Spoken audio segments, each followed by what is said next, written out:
empezamos con el 1, marcamos el 1, 10, 20, 30, 40, 70, lo que sea, porque eran como 74 nucleótidos con los que trabajamos ahora. Hacer la transcripción, es decir, escribir la secuencia del ARN mensajero de 5 a 3, pero recuerda que no necesitas transcribir, perdón, basta con copiar la hebra codificante, la de 5 a 3, y sustituirte por 1. Y no necesito hacer más. ¿Verdad? Con eso yo ahorro un montón de tiempo. Y ahí ya vamos agarrando tips, porque para el examen corto y el final, yo les voy a pedir que traigan hojas tamaño oficio, porque así escriben la secuencia larga, y yo les recomendaría lápices de colores. Porque a veces cuando cambian los marcos de lectura o cambian los nucleótidos es bueno tenerlos de otro color y eso acelera el proceso un montón. Bueno, tienes que estar seguro de que estás copiando la codificante. Si no te dan lo codificante, solo la molde, recuerda colocarla en la orientación correcta. La hebra molde se coloca de 3 a 5. Entonces, el primer problema tenía una cáscara de banana. Decía, es una hebra molde y la secuencia estaba de 5 a 3. Había que colocarla de 3 a 5. ¿Sí? Bueno, numera los nucleótidos del mensajero de 10 en 10 y procede a identificar el codón de iniciación, porque ahí fijas tu marco de lectura y marca los codones de 3 en 3 hasta llegar al codón de terminación. ¿Sí? Esto es el proceso como lo tenemos que hacer. Yo entonces tengo mi secuencia, hago los puntos y numero de 10, cuando encuentro a un G, ahí pongo de 3 en 3 mis codones y numero los codones. ¿Sí? Para saber, dependiendo del número de codones codificantes, ese es el número de aminoácidos que tiene el polipéptido, que es lo que me preguntan en todos los exámenes y en todas partes. Bueno, entonces, este era el problema número 1. ¿Dónde está la cáscara de banano? Me decían, esta es la hebra molde y me la daban en orientación de 5' a 3'. Y me preguntaban cuál era el ARN mensajero y la secuencia de aminoácidos. Entonces, lo primero era colocarla en la orientación correcta, de 3 a 5. Es decir, yo copio T a C, copio TCG, copio AGC y así me voy poniéndola de 3 a 5. ¿Sí? ¿Está bien? No solo le cambio el número, le tengo que dar la vuelta a la secuencia. ¿Sí? Entonces, de 3 a 5 me lee TAC, GCT, AGC, GCG, CTT, ACT, PCC, CCA, CCA, PTC. Así me lee. ¿Sí? De 3 a 5. Entonces yo ya la coloqué de 3 a 5 correctamente y ahora escribo la secuencia del ARN mensajero. ¿Sí? Entonces aquí pues pongo las complementarias y aquí tenemos la buena suerte de que al principio yo ya encuentro AUG. Entonces si ya tengo AUG, yo separo de 3 en 3, ¿verdad? Aquí tengo AUG, CGA, UCG, SG y llego a UGA donde está el codón de terminación y numero también el ARN mensajero de 10 en 10. Esto me facilita la vida. Entonces yo ya sé, si aquí está AUG, este es el extremo amino terminal de la proteína. ¿Se acuerdan que yo les dije? El 5' me va a codificar por el amino terminal, porque todo polipéptido se sintetiza de amino a carboxilo. Entonces tengo metionina, arginina, serina, arginina, glutamato y UGA es un stop.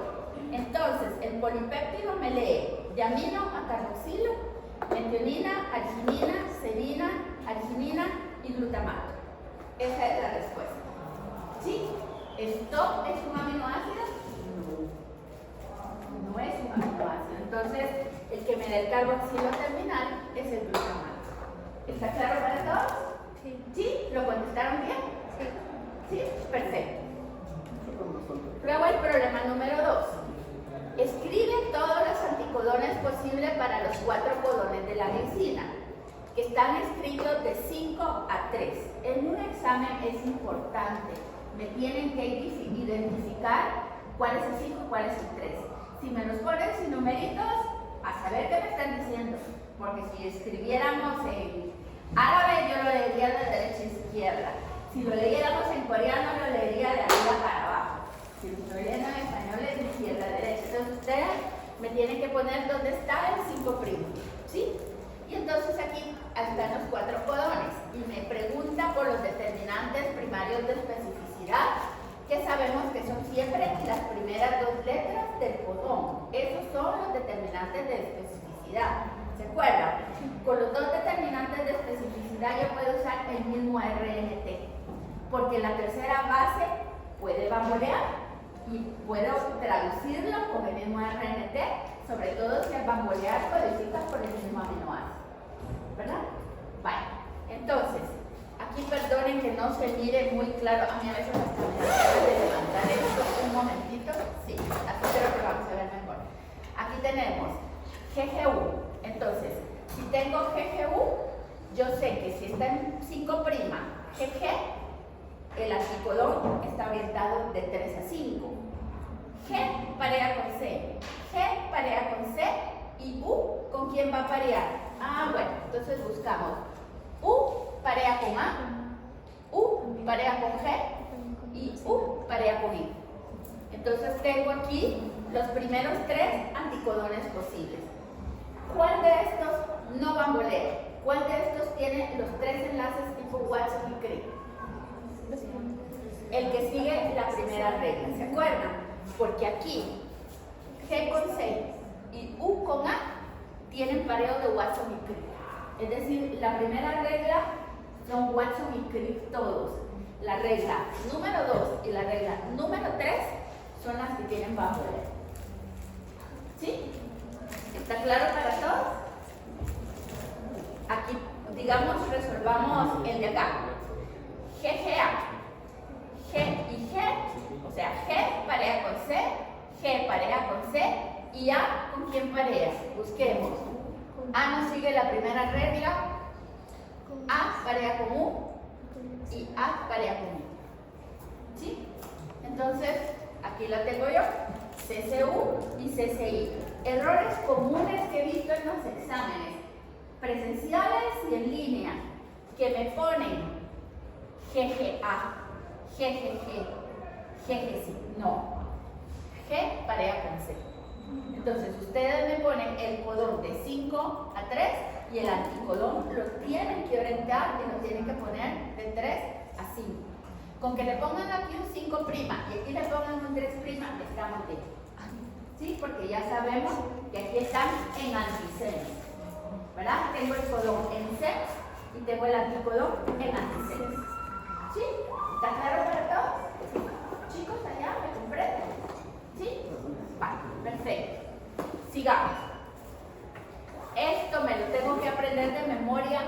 No, yo se los voy a poner. Yo les voy a poner el código genético y les voy a poner las reglas de bamboleo. Pero así como yo lo leo al chilazo, así lo tienen que leer al chilazo ustedes también, porque el tiempo vale oro, ¿verdad? Tenemos media hora para hacer este corto, que es el primer ensayito que vamos a hacer, y en el final es parte de un final de 2 horas. Entonces hay que ponerle ojo al Cristo. Bueno, dice aquí, muchas pruebas confirmatorias importantes sobre el código genético provienen de la naturaleza de los cambios de un solo residuo en la secuencia de aminoácidos de proteínas mutantes. ¿Cuáles de los siguientes reemplazos de un solo residuo serían consistentes con el código genético? ¿Cuáles no pueden ser el resultado de mutaciones de una sola base y por qué? Entonces aquí tenemos un ejemplo. El cambio de fenilalanina a leucina es posible introduciendo el cambio de un solo nucleótido, y la respuesta es sí con alguno de sus codones y no con 2. Porque entonces lo que yo hago es, miren, por ejemplo, fenilalanina está codificada por UUU y UUC, nítido. Y la leucina está codificada por UUA, UUG, CUU, CUC, CUA y CUG. Entonces, por ejemplo, aquí con estas 3 U, si solo sustituyo la C, cheque, con un cambio yo ya cambié de aminoácido. Por ejemplo, aquí con CUC, miro este segundo nucleótido? Sí. Cambio esta U por una C y sí puedo explicarlo con un solo nucleótido. UUA, estoy viendo aquí que puedo cambiar, ya sea este o este, solo cambiando C por A, lo explico como un cambio. Y lo mismo aplica para UUG, pero por ejemplo, CUA, aquí no hay cómo. CUG, aquí tampoco. Yo para explicar un cambio de fenilalanina a leucina con estos dos codones, yo tendría que cambiar por lo menos 2 nucleótidos del triplete. Entonces, la respuesta aquí es no. Con estos 2 no, y con estos 4 sí. Es posible hacer el cambio. ¿Sí? Lo mismo aplica de alanina a treonina. Aquí lo tenemos, miren.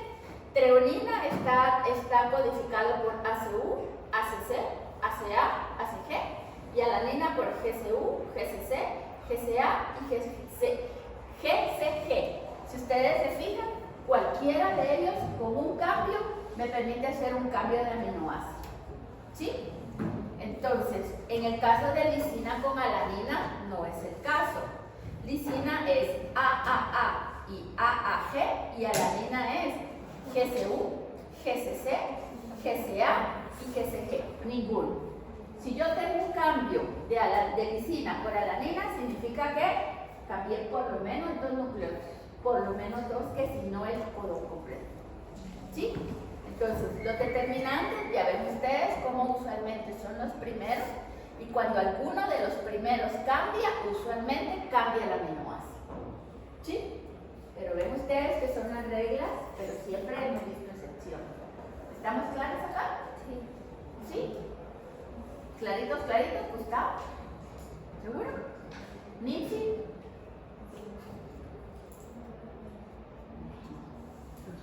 ¿Sí? Muy bien. Dice aquí, la metionina es uno de los 2 aminoácidos que tienen un único codón. ¿Se acuerdan ustedes? La metionina solo está codificada por AUG. ¿De qué modo puede el único codón de la metionina especificar tanto el residuo de inicio como los residuos de metionina interiores de los polipéptidos sintetizados por E. coli? Esta respuesta ya la habíamos conversado. Para empezar, en E. coli, el primer AUG está precedido de la secuencia de Schindler-Gardner, en primer lugar. En segundo lugar, entra al sitio P. Y para poder entrar al sitio P, ese ARNT tiene que tener una forma muy particular que además le permita unirse al factor de iniciación 2. Ese solo es el que lleva formilmetionina. El que lleva metionina no lo hace. Entonces, así se asegura la bacteria de que solamente entra formilmetionina al principio y cuando luego tengamos otros AUGs, esos AUG en primer lugar entran al sitio A y no al sitio B, ¿verdad? Entonces ya el sitio A, ¿se acuerdan ustedes que entran con aquella historia de Teritus y todo eso, verdad? Y entonces entra con la cuña y entra a un sitio A que no calzaría en un sitio B. Entonces ese es otro ARNT. Entonces la respuesta es: tenemos 2 ARNT diferentes y tenemos 2 sitios de entrada distintos y 2 factores de iniciación y de locación diferentes que permiten la diferenciación. En eucariotas no está claro, pero si ustedes se fijaron con ese relajo que les mostré, muchas cosas están así como y se cree, y tal vez, y podría ser que escanee fulanito, pero tal vez puede ser que sea menganito, ¿verdad? Pero no nos dicen, pues sí, pero entonces, ¿cómo reconozco ese AUG para que sea reconocido de iniciación? Porque en ese caso sí, ¿verdad? Igual va a tener que entrar un ARNT como una metionina al sitio P y los internos van a tener que entrar al sitio A, pero no nos están diciendo si es un diferente ARNT o son simplemente los factores de transcripción los que están decidiendo si entra a un lado o si entra al otro lado. Eso en eucariotas no lo tenemos claro. ¿Está bien para todos la respuesta? ¿Sí? ¿Alguna preguntita, chicas? Clarísimo. Muy bien. Ahora vamos con el problema 5. Esto ya es más o menos lo que habíamos hecho, ¿verdad? Dice aquí, tipo de mutación en la cadena polipeptídica si se produjeran las siguientes mutaciones de forma independiente no sucesiva. ¿Qué quiero decir yo con este aviso? Quiero decir que vamos a estar tratando cada mutación como que tuviéramos la cadena original y es esa mutación específica la que estamos estudiando. El siguiente pregunta es sobre la misma cadena original, otra mutación la que estamos estudiando. Porque si ustedes se fijaron en el problema final, si hablamos de mutaciones sucesivas, esto significa que de la cadena original hago una mutación y yo ya tengo una secuencia modificada. Sobre esa secuencia modificada me dicen que entra una segunda mutación, yo ya no la escribo sobre la secuencia original, la escribo sobre la secuencia mutada y le meto la segunda mutación. Y ahí obtengo un nuevo marco de lectura y así me tendría que ir yendo si todas las mutaciones que sucedieran fueran sucesivas, ¿verdad? Pero nosotros no lo estamos viendo aquí, en este caso son independientes y no sucesivas. Entonces, por ejemplo, cuando yo cambio el codón AGC por AGA, lo que yo voy a tener es que AGC codifica por serina y AGA codifica por arginina. Lo que yo tengo aquí es una mutación de tipo ¿verdad? Lo tenemos con sentido equivocado. Si cambio el codón GGU, que codifica por glicina, por uno GGC, que codifica por glicina, yo tengo una mutación silenciosa. Si yo cambio UAC, que codifica por tirosina, por UAA, que codifica por un codón de terminación, yo tengo una mutación con sentido equivocado, nonsense, ¿verdad? Una mutación, perdón, sin sentido, una nonsense. Yo, perdón, las aprendí en inglés y a mí después al español no me suena tan bonito. Pero bueno, ahí está. Entonces tenemos una sin sentido, ¿verdad? Nonsense. Entonces, ¿cuál de estas mutaciones me produciría una proteína truncada? La que introduce un codón de terminación prematura. Eso quiere decir que me da una proteína más chiquita, ¿verdad? ¿Estamos claros con esto? Esto es bien sencillo. ¿Sí? Muy bien. Entonces, aquí estaba para que viéramos las mutaciones. Vamos con el problema número 6. Este ya nos complicaba un poco más la vida porque teníamos una secuencia más larga y no teníamos auge en el principio. Entonces, esta es la vida real. Nosotros tenemos este tipo de secuencia, ¿verdad? Entonces, identifico la hebra molde, tengo que hacer el transcrito, identificar el codón de inicio, el codón de terminación, escribir el número de bases que corresponden a inicio y a terminación y el número de aminoácidos que conforman el polipéptido. Entonces, el transcrito resultante aquí está. Yo así es como lo trabajo, es mi manera de trabajarlo. Cada quien puede agarrar su estilo, pero así es como yo lo hago. Yo pongo la secuencia completa. Miren, este es mi ARN mensajero, de 5 a 3. Yo empiezo numerando 1, 10, 20, 30, 40. Ahí lo tengo. Y entonces me están diciendo aquí, busque AUG, porque tengo que encontrar AUG para empezar a ver dónde está el marco de inicio. Entonces empiezo a buscar. Y lo encontré aquí. Aquí está AUG. ¿Sí?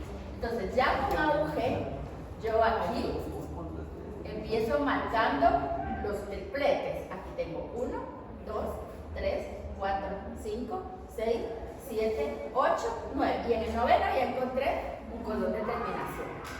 Entonces, me están preguntando qué codones corresponden al codón de iniciación. Entonces yo cuento 1, 10, 11, 12 y 13. Están del 11 al 13. Y el codón de terminación 10, 20, 30, 1, 2, 3, 4, 35, 36 y 37. Está del 35 al 37. ¿Sí? ¿Todo el mundo lo hizo así? ¿Sí? Perfecto. Entonces, como ya encontré el codón de iniciación, ahí tengo mi marco de lectura y entonces yo ya sé cuántos aminoácidos voy a codificar. 1, 2, 3, 4, 5, 6, 7, 8 porque el stop no codifica. Codifica por 8 aminoácidos. ¿Sí? Aquí está. 8. ¿Todo el mundo me entendió? Sí. ¿Sí? ¿Sí? ¿Estamos clarísimos? ¿Se acuerdan que lo platicamos? Pero estamos bien. ¿Segurito? ¿Vale? ¿Gustavo? ¿Sí? ¿Nancy? Y así va. A los que tengo así como... ¿Chicas? ¿Sí? ¿No? ¿Sí? ¿Chicos? Bueno, muy bien. Sigamos. Esto espérenlo en el parcial. No, perdón. Espérenlo en el final y espérenlo en el corto. Vamos a estar llenando este tipo de cuadros, principalmente. ¿Sí? Entonces, ya ustedes vieron de qué se trata este código que estamos utilizando aquí, ¿verdad? Lo usamos aquí, pueden utilizar la letra, pueden poner la palabra completa como se les facilite. Lo importante es que lo respondan. Entonces, van a encontrar ustedes un cuadrito así y van a encontrar el código genético. Y entonces aquí me están dando la secuencia, ¿verdad? Este es el problema número 7. Y lo mismo, aquí tengo la codificante de 5 a 3 y aquí tengo el ARN mensajero de 5 a 3. Yo ni me molesto en ver la hebra muerta, ni me molesto. Yo hago directamente, ¿verdad? Y la misma historia. Número 1, 10, 20, 30, 40, 50 y 60. ¿Sí? Bueno, entonces, aquí con esto busco AUG. Busquémoslo. Cuando ustedes lo encuentren, me dicen. Aquí está. Aquí está AUG. Entonces, si se fijan, AUG, aquí empiezo con el codón 1, 2, 3, 4, 5, 6, 7, 8, 9, 10, 11, 2 hasta el 3. UGA, que es donde terminamos. Muy bien. Y entonces me dice, cambio observado en la hebra codificante. Elimino el nucleótido en posición 25. Por eso tuve que haberlo numerado bien. 10, 20, 1, 2, 3, 4, 5.'Voy a eliminar esta A. Entonces quiere decir que yo tenía el codón original era AUU. Estoy poniendo el 5', codificada por isoleucina. Y yo lo que hice al eliminarlo, pues corrí, ¿verdad? Porque yo al tener una eliminación, AUU ahora me va a leer UUC, porque estoy quitando esta A. Entonces después de UGU, sin esta A, me lee UUC. Entonces, UUC codifica por fenilalanina. ¿Sí? ¿Sí? ¿Sí me entiendes? ¿Sí vamos bien? Yo le veo cara de chicos. Vaya, entonces, tengo un cambio de aminoácidos. ¿Qué efectos genotípicos dentro del menú que me ponen aquí voy a escoger yo? Yo tengo, el primer cambio que hice fue una deleción. Aquí está la D.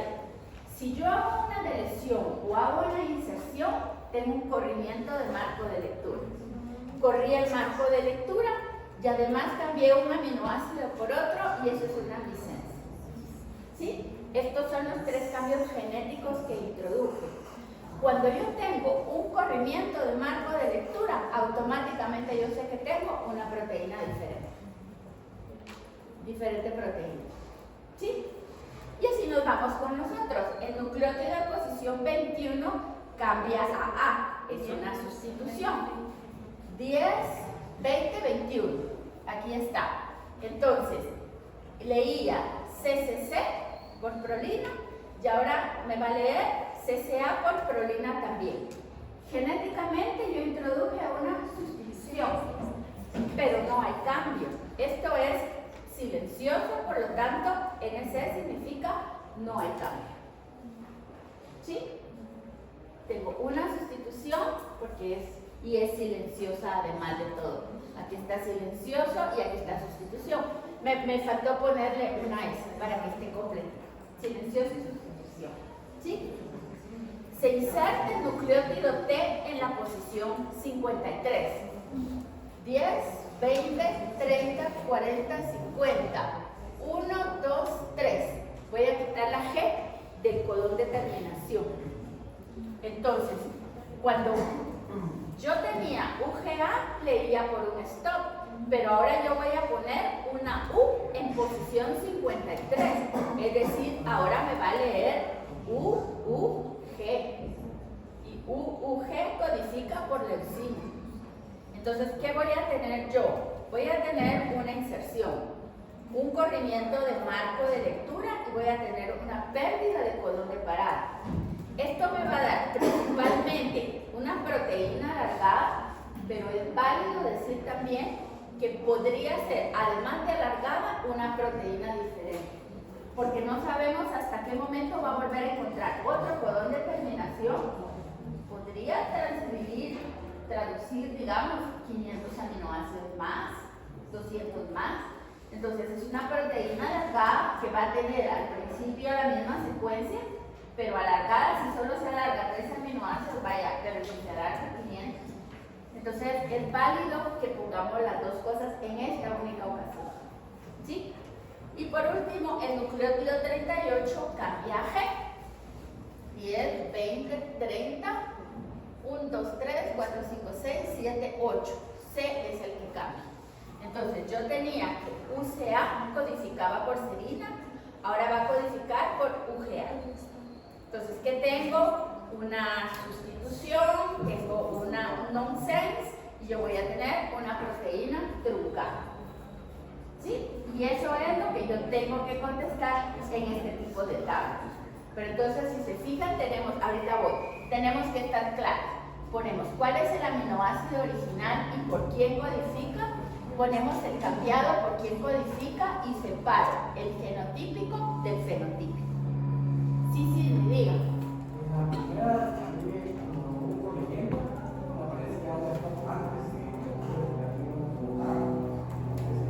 En la primera, como estamos viendo el corrimiento del marco de lectura, nosotros nos estamos enfocando exclusivamente en el lugar donde sucedió la mutación. Solamente ahí, y no estamos poniéndonos a ver lo que sucede en los codones posteriores, porque indudablemente en los codones posteriores puede ser que yo introduzca cualquier cosa, ¿verdad? Pero para no hacer más largo el ejercicio, por eso les digo que nos estamos enfocando exclusivamente en esa mutación, sin ver lo que ocurre más adelante. Entonces, con que usted me diga, hay un corrimiento de marco de lectura y se produce una proteína totalmente diferente, estamos bien. Es como le decía que podemos dar un máximo de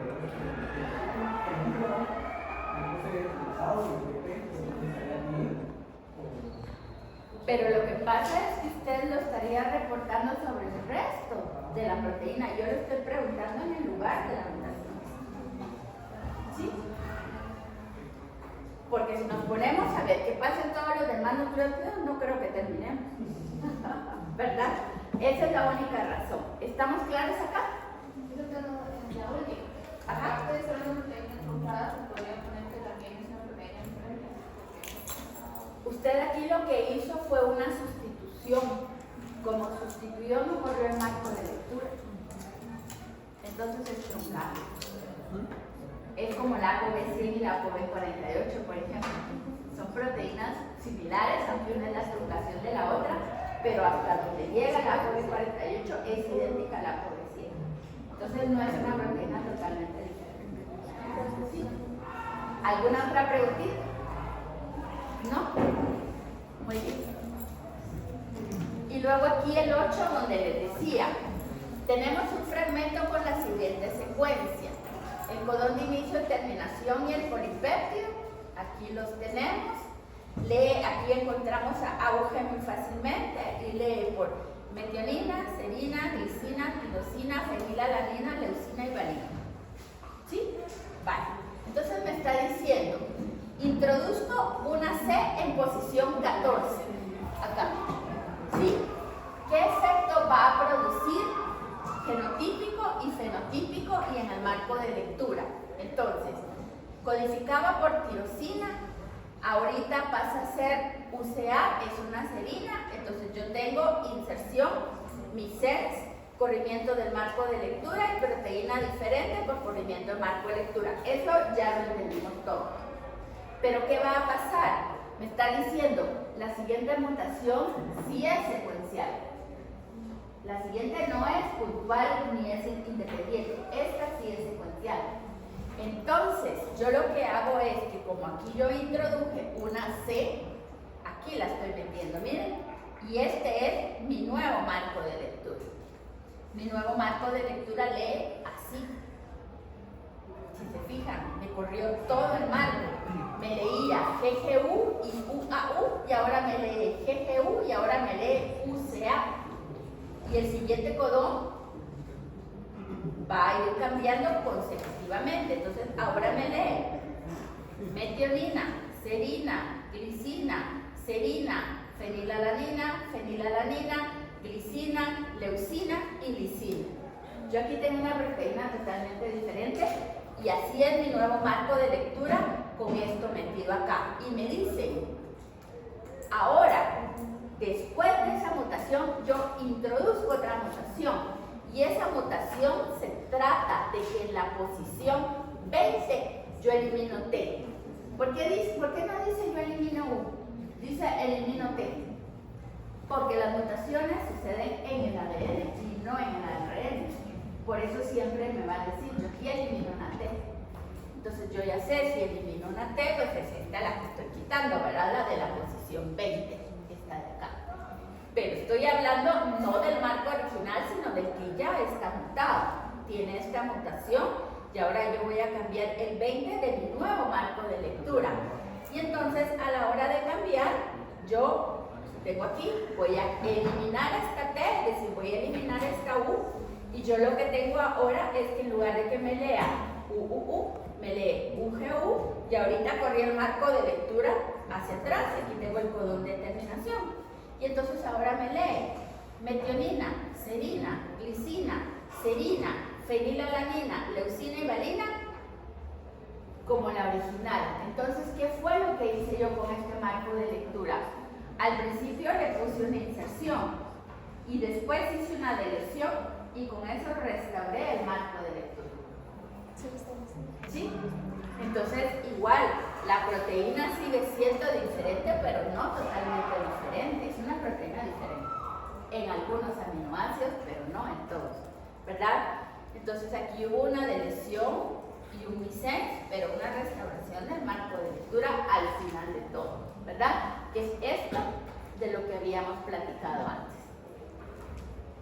¿Estamos claros con esto? ¿Sí? ¿Creen que lo pueden hacer en un examen corto? Lo van a tener que hacer, pero ¿a qué velocidad es el asunto, verdad?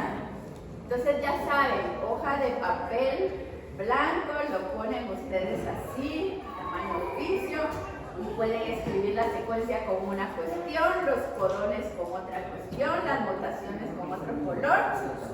Yo he visto personas que se acaban el corrector haciendo estos exámenes. Traigan borrador, de verdad, háganlo con lápiz y al final escriben su respuesta con lapicero para evitar, porque es que miren, uno con el corrector, por Dios santo, y después uno lo sopla, y después le escribe, no.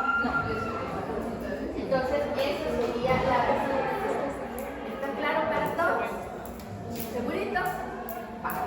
Perfecto.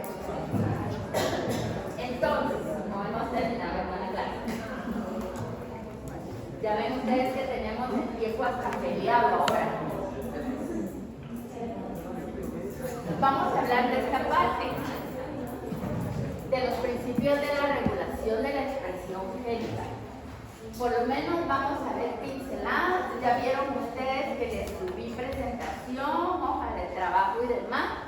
Y me gustaría que empezáramos viendo. ¿Les parece si dejo así como tenemos esto y se mira por lo menos mejor de lado?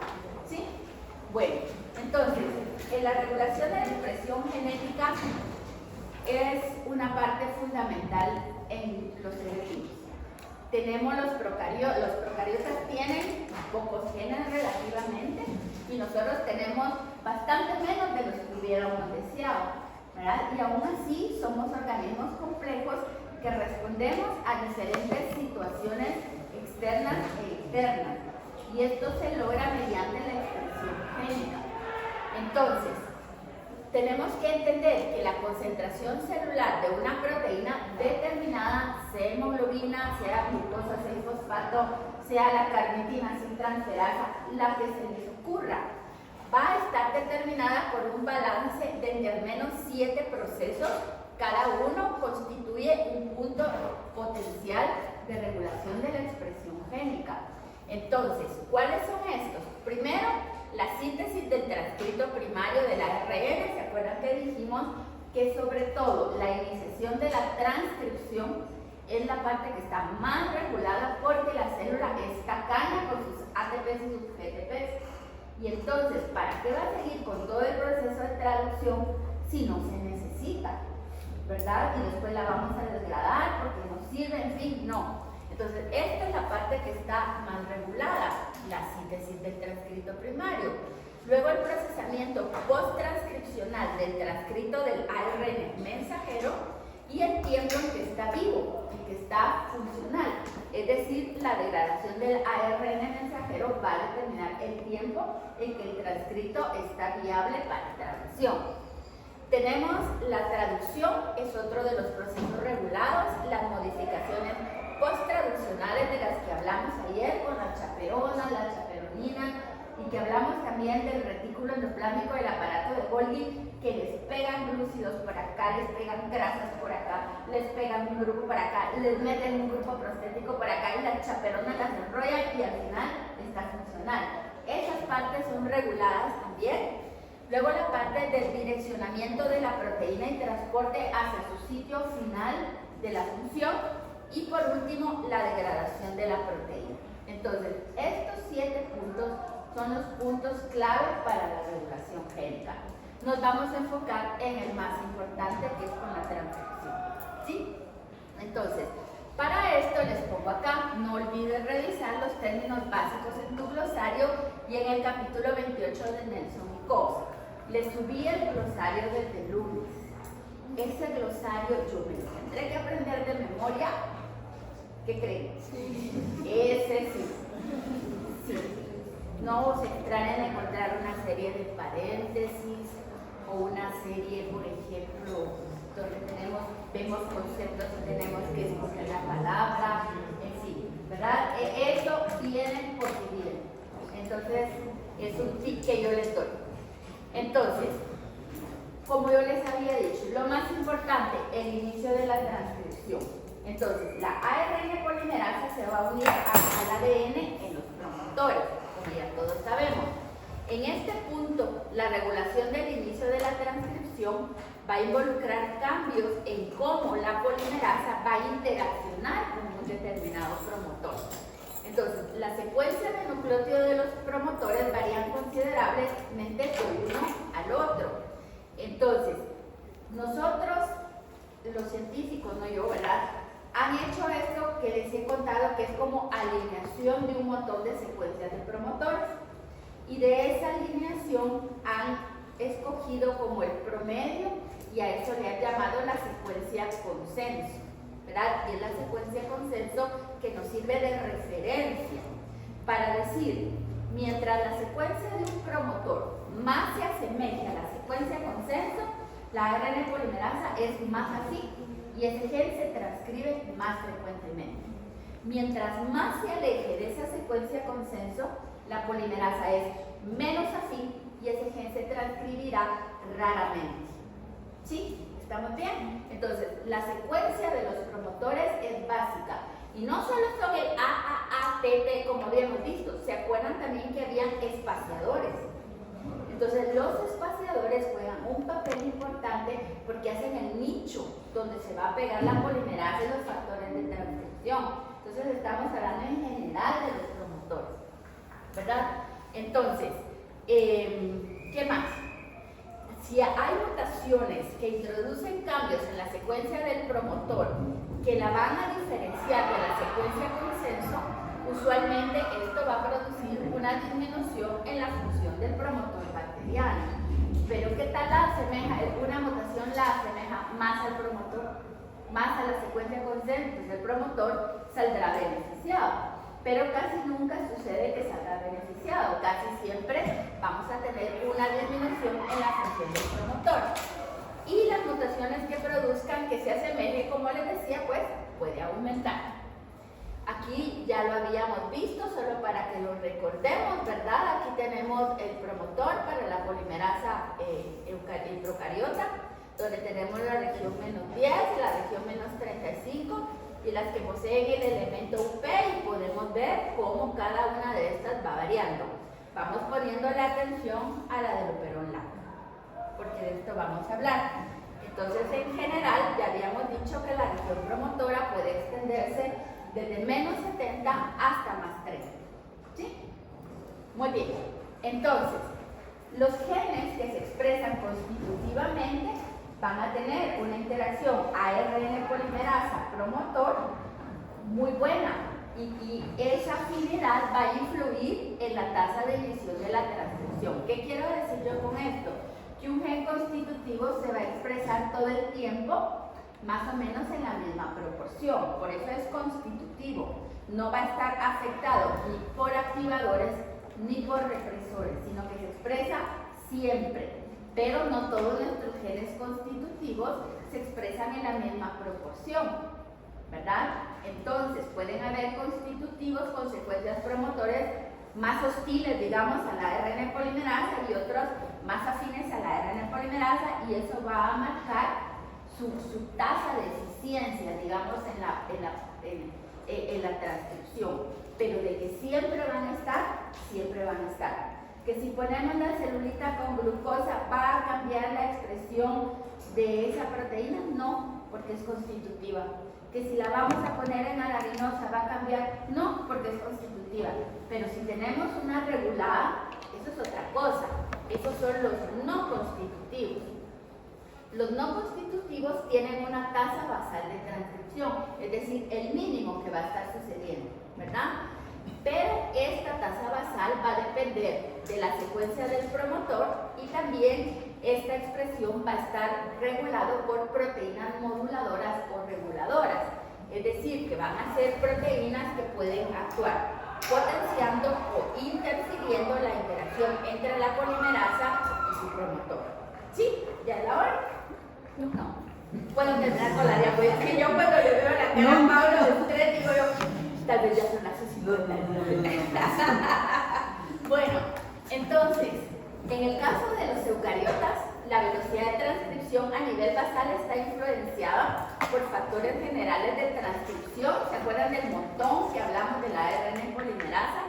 Todos ellos influyen, y también tiene efecto la secuencia de los promotores sobre la función de la polimerasa y sobre la afinidad de los factores de transcripción asociados. Entonces ya ven ustedes cómo esta primera parte es tan importante con el inicio de la transcripción.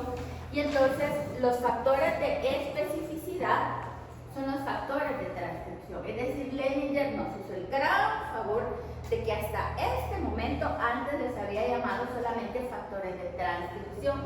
Ya en este capítulo, cuando hablamos de regulación, a los factores de transcripción le llaman factores de especificidad. ¿Sí? Entonces, manténgalo en ustedes en cuenta, ¿verdad? Luego tenemos dentro de estos el ejemplo clásico en bacterias, sabemos que son sigma, ¿verdad? Las proteínas y la sigma 32, la sigma 70, etc. Y en el caso de los eucariotas son las data binding proteins, que son las primeras en reconocer la iniciación. Los represores son proteínas grandotonas que ¿qué hacen? Se sientan sobre el promotor, y al sentarse sobre el promotor no dejan que la polimerasa actúe e impiden su función. Por eso es un represor, y un activador al revés potencia la interacción de la polimerasa con su promotor. Entonces, estos tres tipos de proteínas son los que van a regular el inicio de la transcripción por las ARN polimerasa. Entonces ya vimos, y está influida por la secuencia de los promotores, y está influida también por la presencia de estas tres proteínas. Si es un gen constitutivo, el único factor que modula es la secuencia del promotor. ¿Sí? Con esto termino la clase de hoy. Entonces, El viernes voy a grabar la clase, no, el viernes la vamos a tener en línea porque entiendo que no hay suspensión, les voy a mandar el enlace y posiblemente termine de grabar.